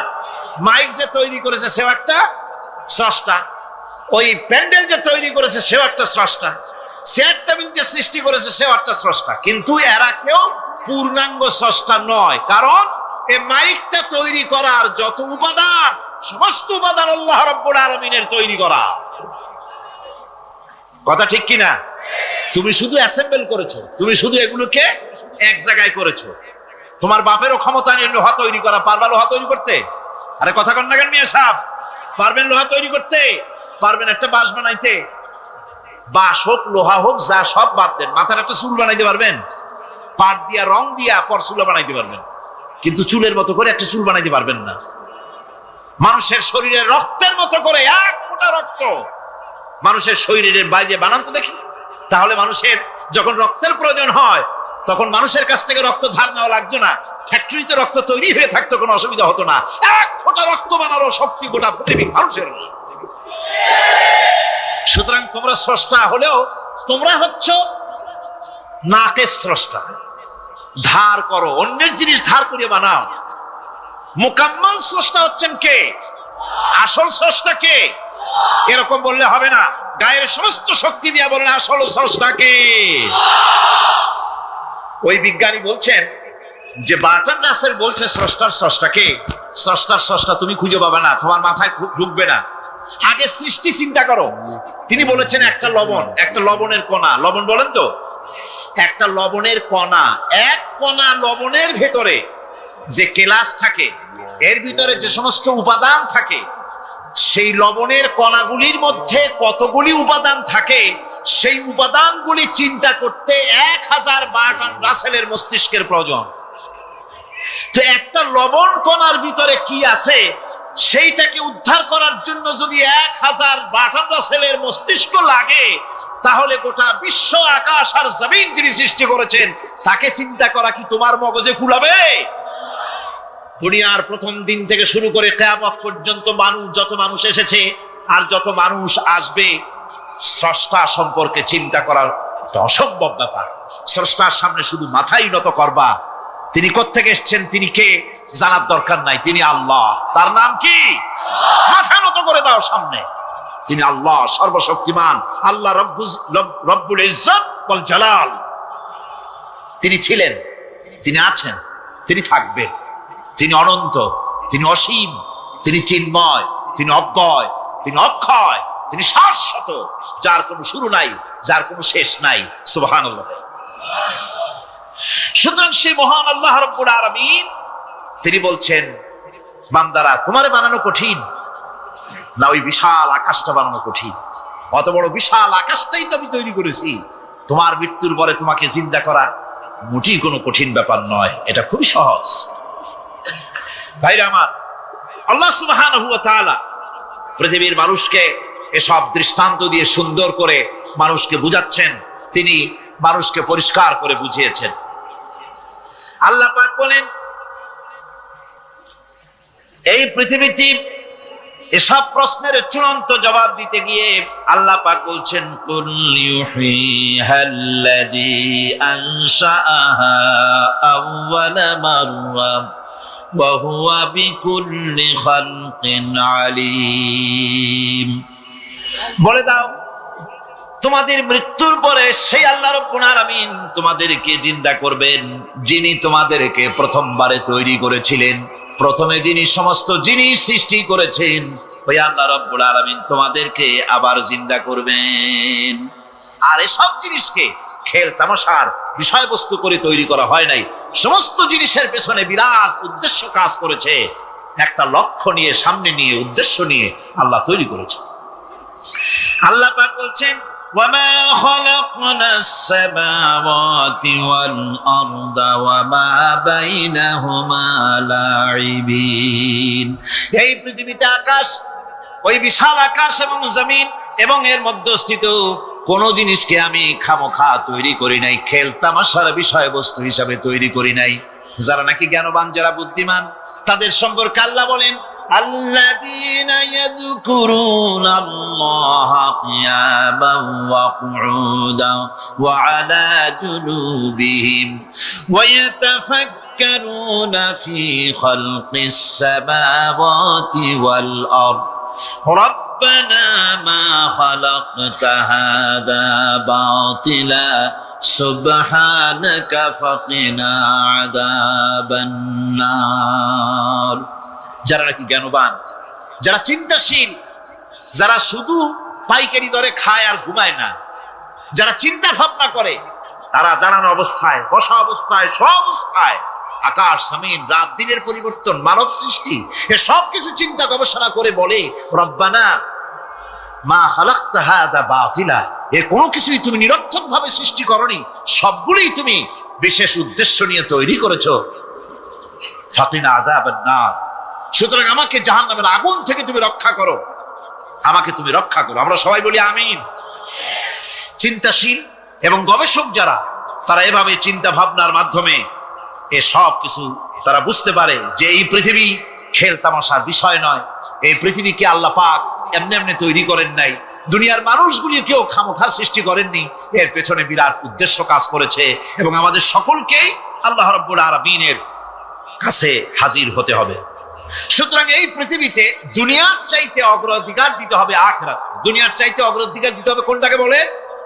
আখিরাতের অগ্রাধিকার দিতে হবে। আল্লাহ পাক বলছেন, ওয়া মা হাদিহিল হায়াতুদ দুনিয়া ইল্লা লাহুন ওয়া লাইবুন ওয়া ইন্নাদ দারাল আখিরাতা লাহিয়াল হায়ানু লাউ কানু ইয়ামালুন। এ দুনিয়া হচ্ছে নিছক খেল তামাশা, এটা কিছুই নয়। জীবনের প্রকৃত আবাসস্থল হচ্ছে আখিরাত। এই দুনিয়া একটা মোহ, এই মোহের পেছনে মানুষেরা ঘুরছে, বিবি বাল বাচ্চা এর পেছনে ঘুরছে। অথচ এই বিবি বাল বাচ্চা কিয়ামতের দিন মুসিবত হয়ে দাঁড়াবে মানুষের জন্য। একটা মোহর মধ্যে মানুষ পড়ে আছে, খেল তামাশার ভিতরে পড়ে আছে।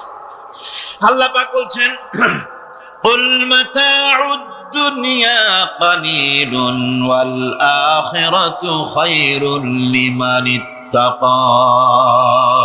বলো, দুনিয়ার সমস্ত সম্পদ খুবই নগণ্য, আর যে ব্যক্তি পরকালকে বিশ্বাস করে, পরকালের কামনা করে, সেই খোদাভীরু লোকদের জন্য পরকাল হচ্ছে প্রকৃত আবাসস্থল। সেই জায়গাটাই হলো আসল জায়গা। ওই জায়গার জন্য কিছু তৈরি করতে হবে। কোরআনে কারিমে রব্বুল আলামিন বলছেন, আরাদিতুম বিল হায়াতিদ দুনিয়া মিনাল আখিরাহ ফামা মাতাউদ দুনিয়া ফিল আখিরাতি ইল্লা কালিল। তোমরা কি পরকালের জীবনের বিনিময় এই দুনিয়ার জীবনটাই বেশি পরিতুষ্ট হয়েছে? অথচ দুনিয়ার জীবনের সুখ সম্পদ তো পরকালের তুলনায় খুবই নগণ্য। পরকালের সুখ অনেক বেশি, পরকালের দুঃখটা অনেক বেশি, সুখটাও অনেক বেশি। পরকালটা স্থায়ী, সুতরাং দুনিয়া মোহে না পড়ে পরকালের জন্য জীবনটাকে পরকাল ভিত্তিক জীবন তৈরি করো। আল্লাহ পাক বলছেন, ফাম্মা মান তাগা ওয়া আসারাল হায়াতাদ দুনিয়া ফাইন্নাল জাহিমা হিয়াল মাওয়া। অথবা যে ব্যক্তি বিদ্রোহ করেছে এবং দুনিয়ার জীবনকে অগ্রাধিকার দিয়েছে, তার জায়গা হচ্ছে জাহান্নাম। জোরে বলেন নাউজুবিল্লাহ। যে ব্যক্তি আল্লাহর সঙ্গে বিদ্রোহ করেছে আর পরকালের জন্য পাথর জোগাড় করে নাই, দুনিয়াকে অগ্রাধিকার দিল, পরকালকে ভুলে গেল, তার জায়গা হলো জাহান্নাম। ওয়া আম্মা মান খাফা মাকামা রাব্বিহি ওয়া নাহান নাফসা আনিল হাওয়া ফাইন্নাল জান্নাতা হিয়াল মাওয়া। আর যে ব্যক্তি আপন প্রভুর সামনে উপস্থিত হওয়াকে ভয় করেছে এবং আপন প্রবৃত্তিকে লালসা মুক্ত করেছে, লালসার হাত থেকে রক্ষা করেছে, আল্লাহ রাব্বুল আলামিন কিয়ামতের দিন তার জন্য রেখে দিয়েছেন জান্নাত। তার জন্য কোন জায়গা? জান্নাত। আমাদেরকে পরকাল ভিত্তিক জীবন যাপন যদি করি, তাহলে কবরের জবাবগুলি খুব আসান হবে। আর যদি পরকাল ভিত্তিক জীবন যাপন না হয়, কবরটা মুসিবতের জন্য মুসিবত হয়ে যাবে। হযরত ওসমান রাদিয়াল্লাহু তাআলা আনহু কবরের কাছে গিয়ে খুব কাঁদতেন। সাহাবায়ে কেরাম প্রশ্ন করেছেন, হুজুর, রাসূল করিম সাল্লাল্লাহু আলাইহি ওয়াসাল্লাম যখন জান্নাত ও জাহান্নামের ওয়াজ করেন, তখনও তো এত বেশি আপনি কাঁদেন না যত বেশি কাঁদেন কবরের কাছে এসে। কারণ কি? হযরত ওসমান রাদিয়াল্লাহু তাআলা আনহু বলতেন, আমার সাথীরা, আমি আমার হাবিবের কাছে, আল্লাহ রাব্বুল আলামিনের রাসূলের কাছে আমি শুনেছি এই কবরটাই হলো প্রথম স্টেশন, এই কবরটাই হলো প্রথম ইমিগ্রেশন কাউন্টার। এই জায়গায় যদি কেউ ধরা পড়ে যায়, কারো যদি চার্জশিট হয়ে যায়, সব জায়গায় ধরা পড়ে যাবে, হাসরে মিজানে সিরাতে কোনো জায়গায় নাজাত পাবে না।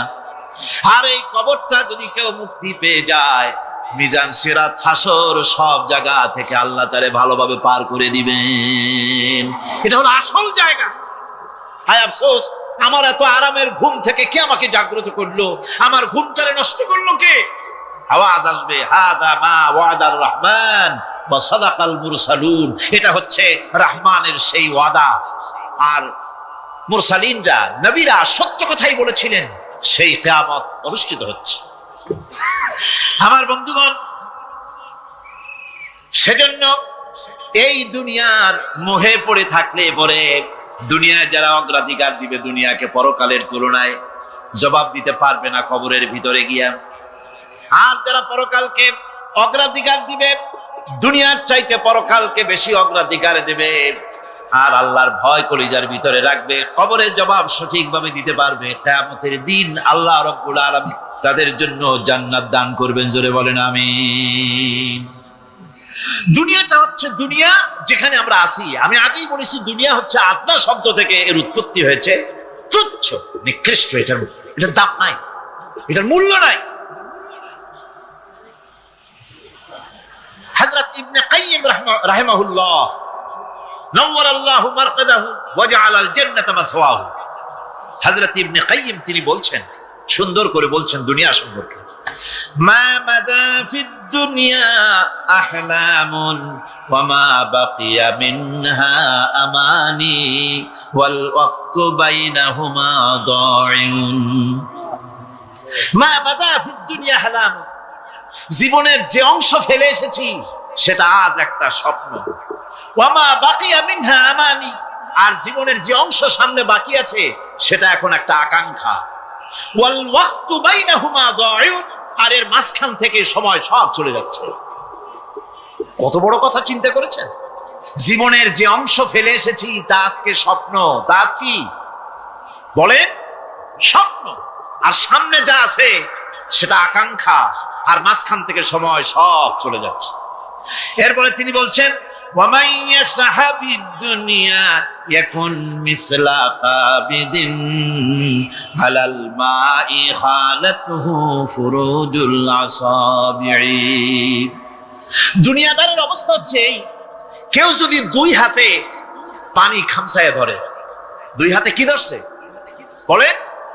দুই হাতে পানি খামসায় ধরেছে, খুব মজবুত করে ধরেছে, 2 মুঠ পানি।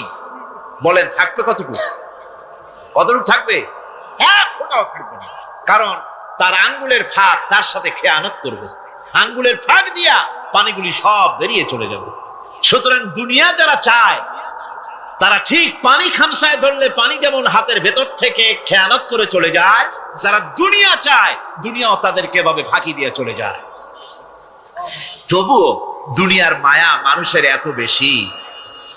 আল্লাহর নবী বলেন, লাউ কানা লি ইবনি আদম ওয়াদিন মিন যাহাবিন লাহাব্বা ইয়াকুনা লাহু সানিন। এই পৃথিবীতে যদি কাউকে একটা মাঠ ভরে যদি সোনা দেওয়া যায়, লোকটা বলবে রব্বুল আলামিন, আমি যদি আরেকটা মাঠ এরকম সোনা ভরা পেতাম। দ্বিতীয় আরেকটা মাঠ দেওয়া হলে আবার বলবে, যদি তৃতীয় আরেকটা মাঠ সোনা ভরে যদি পেতাম। নবীজি বলেন, ওয়ালা ইয়ামলাউ জাওফু ইবনু আদামা ইল্লা তুরাব। যা করতে হবে, আখিরাতে জবাবদিহিমূলক জীবন যাপন করতে হবে। আপনি ব্যবসা করবেন, ওজনে কম দিতে পারবেন না, আপনি খাদ্যে ভেজাল দিতে পারবেন না, চুরি করতে পারবেন না, ডাকাতি করতে পারবেন না, জেনা করতে পারবেন না, বদমাশি করতে পারবেন না, মদ খেতে পারবেন না, সন্ত্রাসী হতে পারবেন না, হাইজ্যাকার হতে পারবেন না, চাঁদাবাজ হতে পারবেন না, মুনাফাখোর হতে পারবেন না, আপনি চোরা কারবারি হতে পারবেন না, ঘুষখোর হতে পারবেন না, সুদখোর হতে পারবেন না। এই সব কাজ পরকালকে বিশ্বাস করলেই এ সমস্ত কাজ থেকে মানুষ বিরত থাকতে পারে। কথা ঠিক কিনা? এটাই হচ্ছে। সুতরাং এই পৃথিবী থাকবে না, এটা কি চিরকাল থাকবে না, এর একটা পরিসমাপ্তি ঘটবে। যেমন করে সারা বছর লেখাপড়া করার পর কলেজে, বিশ্ববিদ্যালয়, মাদ্রাসায়, হাই স্কুলে, সব জায়গায় সারা বছর লেখাপড়া করার পর যেমন পরীক্ষা দেওয়ার একটা দিন আসে, সারা বছর ব্যবসা করার পর হিসাব নিকাশ করার যেমন একটা সময় আসে, সারা মাস চাকরি করার পর বেতন পাওয়ার যেমন একটা দিন আসে, সারা জীবন চাকরি করার পর পেনশন পাওয়ার যেমন একটা সময় আসে, অনুরূপ ভাবে এই দুনিয়া যেদিন শেষ হয়ে যাবে, আল্লাহ নির্ধারিত সময় শেষ হয়ে যাওয়ার পর একটা সময় আসবে যখন আল্লাহ রব্বুল আলামিন সব শেষ করে দিবেন, লন্ডভন্ড হয়ে যাবে, কিছু থাকবে না। কোরআনে কারীমে আল্লাহ সব বলেছেন, কোরআনে সব আল্লাহ বলে দিয়েছেন। আল্লাহ পাক বলেন এই পৃথিবীর সব কেমন ভাবে ধ্বংস হবে তার চিত্র আল্লাহ পাক কোরআনে কারীমে তুলে ধরেছেন। ইযাস সামাউ ফাতারাত ওয়া ইযাল কাওয়াকিবু তাসারাত ওয়া ইযাল বিহারু ফুজ্জিরাত ওয়া ইযাল কুবুরু বু'সিরাত। যখন আকাশসমূহ দীর্ণ বিদীর্ণ হয়ে যাবে, তারকাগুলি বিক্ষিপ্ত হয়ে ছিটকে পড়বে, আর সমুদ্রগুলি উচ্ছ্বসিত হয়ে পড়বে, কবরগুলি সব তার ভেতরে যা আছে উদ্গীরণ করে দেবে, তারকাগুলি স্থিমিত হয়ে যাবে। এরপরে সমস্ত আকাশগুলি কাতাইয়িস সিজিল্লিল কুতুব, কিতাবের পৃষ্ঠার মতো একটার পরে একটা ঠাস ঠাস করে পড়তে থাকবে, চূর্ণ বিচূর্ণ হয়ে ভেঙে চুরে একাকার হয়ে যাবে। পাহাড়গুলিকে উড়িয়ে দেওয়া হবে, চন্দ্র এবং সূর্য একাকার হয়ে। আল্লাহ রাব্বুল আলামিন বলেন ফাইদা বারিকাল বাসার ওয়া খাসাফাল কমার ওয়া জুমিআশ শামসু ওয়াল কমার। চক্ষু যখন বিস্ফারিত হয়ে যাবে, চাঁদ যখন তার আলো হারিয়ে ফেলবে, সূর্য যখন তার আলো হারিয়ে ফেলবে, চাঁদ আর সূর্য সব একাকার হয়ে যাবে, সেই সময়ের অবস্থাটা কি চিন্তা করো। মানুষ হয়রান হয়ে দৌড়াদৌড়ি করবে। ওয়াহুমিলাতিল আরদু ওয়াল জিবালু ফাদুক্কাতা দাক্কাতান ওয়াহিদা। জমিন এবং পাহাড়গুলির মধ্যে আল্লাহ রাব্বুল আলামিন সংঘর্ষ বাঁধিয়ে দিবেন, পাহাড়গুলি ভেঙে চুরে টুকরা টুকরা হয়ে যাবে, পাহাড়গুলি উঁচু করে জমিনের উপরে আছাড় মেরে আল্লাহ রাব্বুল আলামিন ভেঙে চুরে চুরমার করে দিবেন। সুবহানাল্লাহ। ওয়া তাকুনুল জিবালু কালইনিল মানফুশ, পাহাড়গুলো পেঁজা ধোনা তুলার মতো করে উড়িয়ে দেওয়া হবে, পাহাড় উড়ে যাবে। সুবহানাল্লাহ পড়ো। পাহাড় পাথরের তৈরি করা পাহাড়, এই পাহাড়গুলি তুলার মতো হয়ে উড়বে কিভাবে? আমি এই দৃশ্য নিজের চোখে কিছুটা হলেও দেখছি। আজ থেকে 10 দিন আগে আমি ইতালি সফর করে এসেছি। ইতালির রাজধানী রোম। রোম প্রাচীন সভ্যতার লালন ভূমি। কোরআনে কারিমে সূরায়ে রোম রয়েছে, এই রোম সেই রোম। এখানের বাদশার কাছে রাসূল করিম সাল্লাল্লাহু আলাইহি সাল্লাম হেরাক্লিয়াসের কাছে চিঠি পাঠিয়েছিলেন, সেই রোম। 12 থেকে 15,000-এর মতো বাংলাদেশি মুসলমান সেখানে আছে। জুমার দিন, যেদিন আমি গেলাম তার পরের দিনই জুমা ছিল। জুমার নামাজ পড়লাম ভ্যাটিকানের কাছেই, বিশাল মসজিদ, ইউরোপের ভিতরে সবচাইতে বড় মসজিদ এটা। রোম ইসলামের দুশমনদের রাজধানী, সেইখানে যখন আজান হচ্ছে আশহাদু আন্না মুহাম্মাদার রাসূলুল্লাহ, আমার অনুভূতির কথা আপনাদেরকে বোঝাতে পারবো না, কি অনুভূতির সৃষ্টি হয়েছে আমার ভেতরে। ভ্যাটিকানের পোপ এক পাশে, কিছু দূরেই ভ্যাটিকান, ওটা হচ্ছে গোটা পৃথিবীর সমস্ত খ্রিস্টানদের কাবা ভ্যাটিকান, তার পাশেই বিশাল মসজিদ, সেখানে নামাজ পড়লাম। চিন্তার ভেতরে আসলো আল্লাহ রাব্বুল আলামিন তার হাবিবের নাম, তার তাওহীদ, তার রিসালাতকে কিভাবে বিশ্বময় ছড়িয়ে দিলেন।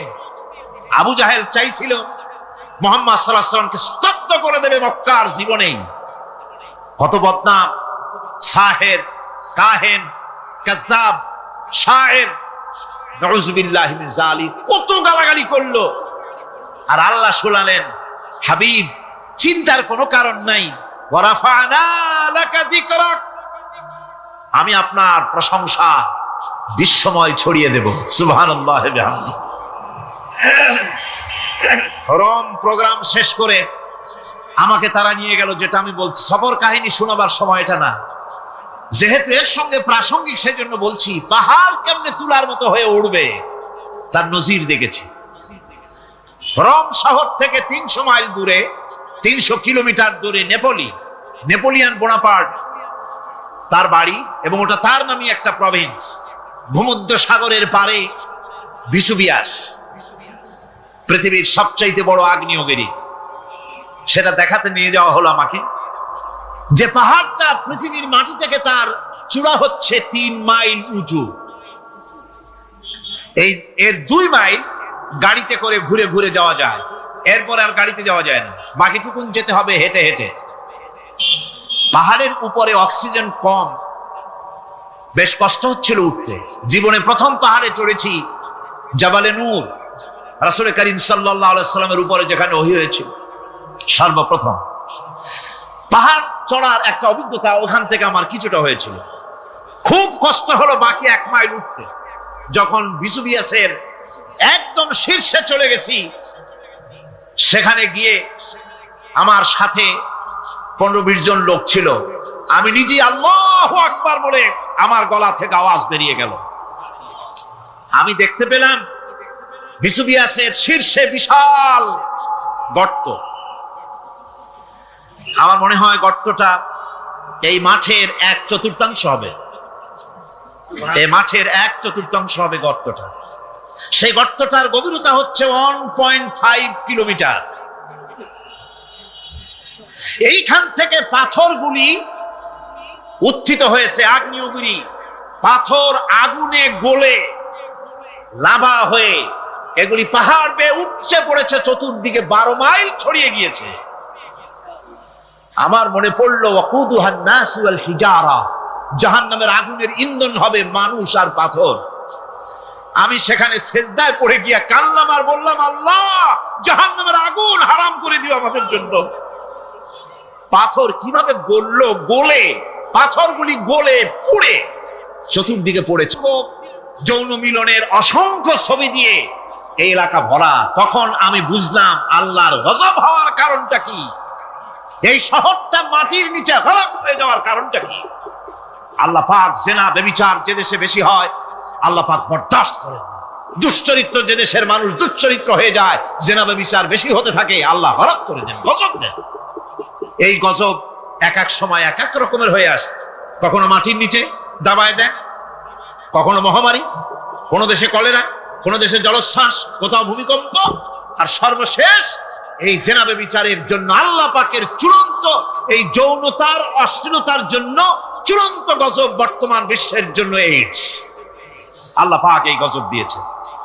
বন্ধু, আমি সেই জায়গা, আমি সেখানে যা দেখলাম যে আল্লাহ পাক পাহাড়গুলিকে কিভাবে উড়াবেন, এটা অস্বীকার করার কোনো উপায় নাই।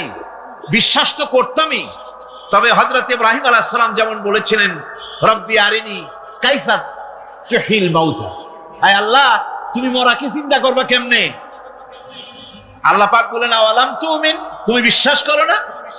ইব্রাহিম আলাইহিস সালাম বললেন, বালা অবশ্যই বিশ্বাস করি, ওয়ালাকিন লিয়াতমাইন্না কলবি, যদি চোখে দেখতাম তাহলে আমার অন্তরাত্মা খুব ঠান্ডা হতো। আল্লাহ রাব্বুল আলামিন চোখে দেখায় দিলেন, জিন্দা কেমনে মুর্দা হবে, মুর্দা কেমনে জিন্দা হবে, আল্লাহ দেখায় দিলেন। পাহাড় উড়ায় দিবেন আল্লাহ রাব্বুল আলামিন। একথা কলিজার মধ্যে এটার উপর ঈমান বিশ্বাস, কিন্তু আল্লাহ চোখে দেখাইছেন, ঈমান আরো মজবুত হয়েছে, যা ছিল আরো মজবুত হয়েছে। সুবহানাল্লাহ। আল্লাহর ভয়তে কলিজা কেঁপেছে। আমি পাহাড়ের উপরে কেঁদেছি, যার যার হয়ে কেঁদেছি। বন্ধুগণ, আল্লাহ সুবহানাহু ওয়া তাআলা এই জন্য বলেছেন কুল সিরু ফিল আরদ, আমার জমিন ঘোরো, ভালো করে দেখো, কাইফা কানা আকিবাতুল মুকাজ্জিবিন, মহা সত্যকে যারা অস্বীকার করেছে তাদের পরিণতি আমি কি করে দিয়েছি, এগুলি চোখে ভালো করে তাকায় দেখো। আমার বন্ধুগণ, সুতরাং এই পৃথিবীর অবসান হবে, এই পৃথিবী ধ্বংস হবে, এই পৃথিবী চূড়ান্ত ভাবে শেষ হয়ে যাবে। ও হ্যাঁ, আরেকটি কথা বলতে হয়, সেটা হচ্ছে যে এই রোম থেকে আরেকটু দূরে 900 মাইল দূরে হচ্ছে সিসিলি। 900 মাইল দূরে, সেখানে এই সিসিলি মুসলমানেরা শাসন করেছিল 350 বছর। সেই সিসিলিতে রয়েছে 360টা মসজিদ মুসলমানদের করা। সমস্ত মসজিদগুলি আজ তালা বন্ধ, একটা মসজিদও খোলা নাই। সেখানকার মুসলমানেরা ওয়াজ শুনতে এসেছিল রোমে। আমি তাদের জন্য পরামর্শ দিয়েছি যে গভর্নমেন্টের কাছে তোমরা দাবি জানাও যে অন্তত একটা মসজিদের দরজা আমাদের জন্য খুলে দাও। রোমের অবস্থানরত প্রবাসী বাংলাদেশি মুসলমানেরা আমাকে বলেছে, তাদের অনেকের বাড়ি চট্টগ্রামেও আছে, আমাকে বলেছে তাদের চোখে পানি আসছে বলার সময় যে চিরমের তাফসীর মাহফিল যখন আসে কলজেটা কাঁদতে থাকে যাওয়ার জন্য। তো যাওয়া তো সম্ভব না এত দূর থেকে, আমাদের সালাম বলে দিবেন যত লোক আসবে, আর আমাদের জন্য দোয়া করতে বলবেন যেন এই রোমের ভিতরে আমরা ইসলামের আদর্শের ভিত্তিতে আমরা যেন চলতে পারি। আপনারা দোয়া করুন তাদের জন্য। ভাইরা আমার, এই পৃথিবী একদিন পরিসমাপ্তি ঘটবে এবং আল্লাহর দরবারে আমাদেরকে উঠতে হবে এবং সেখানে আমাদের বিচার হবে। সেখানে আমাদের কি হবে? বিচার। আল্লাহ পাক বিচারটাকে নির্ভুল করার জন্য, সঠিক করার জন্য প্রত্যেকের গলায় আমলনামা ঝুলায় রাখছে। এখানে রেকর্ডের ব্যবস্থা করা হয়েছে। আল্লাহ পাক বলছেন ওয়া কুল্লু ইনসানিন আলজামনাহু তাইরাহু ফি উনুকিহি ওয়া নুখরিজু লাহু ইয়াওমাল কিয়ামাতি কিতাবান ইয়ালকাহু মানশুরা। আল্লাহ পাক বলেন প্রত্যেকের ভালো মন্দ কর্মফল, কর্মলিপি আমি তার গলায় ঝুলায় রেখেছি। কিয়ামতের দিন সে নিজের কাছে স্পষ্ট সব দেখতে পারবে, কোনো জিনিস বাদ পড়বে না। তার গলায় তার আমলনামা ঝুলানো আছে, সব রেকর্ড হতেছে। আমরা যা করছি সবগুলি রেকর্ড হয়ে যাচ্ছে। বর্তমান বিজ্ঞানীরা আবিষ্কার করেছে যে মানুষের শরীরের ভিতরে ডিএনএ আছে, রক্তের ভিতরে ডিএনএ, এটা একটা কোড। মানুষের রক্তের ভিতরে ডিএনএ আছে। যেমন তার ব্রেনের ভিতরে কতগুলি কোষ আছে, এক একটা কোষ এক এক ধরনের কাজ করে, অনুরূপ ভাবে তার শরীরের ভিতরে রক্তের ভিতরে ডিএনএ আছে। এই ডিএনএটা কি? এই ডিএনএটা হচ্ছে, এই ডিএনএ একটা কম্পিউটারের মতো কাজ করতেছে। লোকটা কি করবে, কোথায় যাবে, সে ভালো হবে মন্দ হবে কি হবে, সব তার ডিএনএ এর মধ্যে রেকর্ডকৃত আছে। এটা বোঝার জন্য একটা সুন্দর দৃষ্টান্ত দেওয়া যায়। যেমন এই কাগজটাকে আপনারা মনে করুন একটা গাড়ির ব্লুপ্রিন্ট, একটা গাড়ির ব্লুপ্রিন্ট। এখানে লেখা আছে গাড়ি কিভাবে তৈরি হবে। এই কাগজটা নিয়ে ঘরের মধ্যে রেখে দিলেন। এখন এই কাগজটা থেকেই অটোমেটিক গাড়ির উইন্ডো তৈরি হলো, শিল তৈরি হলো, গাড়ির বডি তৈরি হলো, চেসিস তৈরি হলো, টায়ার তৈরি হলো, ইঞ্জিন তৈরি হলো, ব্যাটারি তৈরি হলো, পেট্রোল নিল, আর কোনো রকমের ড্রাইভার ছাড়াই গাড়ি চলতে আরম্ভ করলো। এই কথাটা যদি মনের মাথার মধ্যে আনতে পারেন যে এটা কিভাবে হইতে পারে, এতে লেখা অনুযায়ী যেভাবে হওয়া যদি সম্ভব হয়, অনুরূপ ভাবে মানুষের রক্তের ভিতরে ডিএনএ এর আবিষ্কার করেছে। এর ভিতরে মানুষের ভালো মন্দ, কোথায় যাবে কি করবে, সবকিছু এর মধ্যে রয়েছে। কোরআনে কারীমে আল্লাহ রাব্বুল আলামিন, আমি গত বছর বলছিলাম যে বিজ্ঞানের আবিষ্কার যত বাড়বে কোরআন বোঝা মানুষের জন্য তত সহজ হবে। সুবহানাল্লাহ।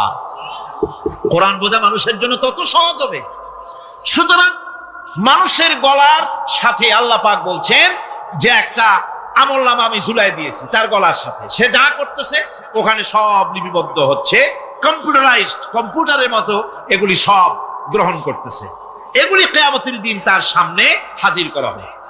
কিয়ামতে যখন আমলনামা তার সামনে দিয়ে বলা হবে, ইকরা কিতাবাকা কাফা বিনাফসিকাল ইয়াওমা আলাইকা হাসিবা, তাকে বলা হবে নিজের কর্মলিপি নিজেই পড়ো, আজ তুমি তোমার নিজের হিসাব নিতে যথেষ্ট। বন্ধুগণ, এই মাহফিলে যত লোক আমরা বসে আছি, আমরা আমাদের হিসাব নিতে যথেষ্ট না আরেকজন লাগবে? কোন আমরা যথেষ্ট কিনা? কথা বোঝেন নাই? আমি বলতে চাইছি এটা, আমরা যদি এখন চোখ বুঝে চিন্তা করি যে পিছনের জীবনে কি করেছি, মনে পড়বে নাকি পড়বে না? বলেন, সবাই পড়বে কি পড়বে না? ছোটবেলায় কবে পায়ের নিচে কাটা ফুটেছিল, কবে কোথায় আছাড় খেয়েছিলেন, কবে কার বেল, তাল, আম, কাঁচা আম চুরি করে খেতে গিয়ে কিল খেয়েছিলেন, তাড়া খেয়েছিলেন, তাকে এখন মনে নাই? আছে। তাহলে কিল, ওই তাল বেল চুরি করতে গিয়ে যে কিলটা খাইছিলেন সেটাও মনে আছে, ভালো মন্দ সব মনে আছে। তাহলে কোন হোটেলের রুমে কি করছিলেন, কোন স্কুলে কোন কলেজে কি করছিলেন, তারপরে জীবনে ছোট বড় ঘটনাগুলি চোখ বুঝতে মনে পড়বে না? এবার হিসাব করেন, মনে যদি পড়ে এবার হিসাব করেন আপনি জান্নাতি না জাহান্নামী। আপনি আপনার নিজের হিসাব নেওয়ার জন্য যথেষ্ট। তাকে হিসাব করতে বলা হবে, তোমার হিসাব, তোমার নিজের হিসাব নেওয়ার জন্য তুমি যথেষ্ট, তোমার হিসাব তুমি নিজেই করো, এটা পড়ো। আর সেই কিয়ামতের দিন কোনো সাহায্যকারী মিলবে না। লান তানফাকুম আরহামুকুম ওয়ালা আওলাদুকুম ইয়াউমাল কিয়ামাহ। লান তানফাকুম, কিয়ামতের দিন কোনো ফায়দা হবে না, অবশ্যই কোনো ফায়দা হবে না, কোনো উপকারে আসবে না। কিয়ামতের দিন তোমার সন্তান, তোমার স্ত্রী, তোমার মাল, তোমার সম্পদ কোন উপকারে আসবে না কিয়ামতের ময়দানে। সেদিন সব তোমার সাথে বিচ্ছা করবে, সব পালায় যাবে। সেখানে উৎকোষেরও কোনো কারবার নাই যে ঘুষ টুস দিয়া, ফেরেশতাদের কোন রকম বুঝবাজ দিয়া, আলাদা কোনো চোরাগলি পথ দিয়া একেবারে ফুট করে ভেসতে চলে যাবেন, এমন কোনো সুযোগ নাই। অনেকে বলে, হুজুর এমন কিছু দোয়া শিখায় দেন যাতে ওই সব জেহাদ, বোমা এগুলি খুব ভয় পাই, ওসব রাস্তা টাস্তা না, খুব সহজে কিছু দোয়া দুরূদ করিয়া আস্তে করে জান্নাতে চলে যাওয়া যায়, এরকম একটা দোয়া, এরকম একটা পথ বলে দেন। আমি বলি, ভাই এরকমের কোন চোরাগলি আমার রাসূল আবিষ্কার করতে পারেন নাই, আল্লাহর পয়গম্বরের ওই ধরনের কোন পথ আবিষ্কার করতে পারেন নাই। সেখানে কিয়ামতের দিন কাউকে উৎকোষ গ্রহণ করার কেউ নাই, উৎকোষ দেওয়া যাবে না। আর উৎকোষ দিবেন এবার কি, আপনার কাছে কিছু নাইও, থাকলেও নেওয়ার কেউ নাই। এই দুনিয়ায় ফাঁকিবাজি করে বহুত কিছু করা যায়, কিন্তু কিয়ামতের মাঠে এগুলি কিছুই চলবে না।